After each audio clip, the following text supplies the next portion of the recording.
ഞാനിപ്പോൾ നിങ്ങൾക്ക് അച്ഛനും അമ്മമാർക്കും വേണ്ടി പറയുന്നൊരു കാര്യമാണ്. നമ്മൾ ഇന്നത്തെ കാലഘട്ടത്ത് നമ്മൾ ഒരുപാട് കുട്ടികൾ നമ്മുടെ മുൻപിലൂടെ വളർന്നു വരുന്ന കുട്ടികളാണ്.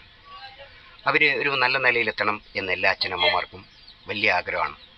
പക്ഷേ നമ്മളൊന്നും ഓർക്കുക, അവനെ അടിച്ചതുകൊണ്ടോ അല്ലെങ്കിൽ അവനെ വഴക്ക് പറഞ്ഞതുകൊണ്ടോ അവനൊരിക്കലും നന്നാവുന്നില്ല. അവൻ പഠിച്ച് സ്കൂളിൽ നിന്ന് വരുമ്പോൾ അവൻ്റെ റഫ് നോട്ട് നമ്മൾ ആദ്യം പഠിക്കണം. അവൻ്റെ റഫ് നോട്ട് നോക്കിയാൽ അവൻ്റെ വാത്സല്യം എന്താണെന്ന് നമുക്കപ്പോൾ തിരിച്ചറിയാൻ കഴിയും.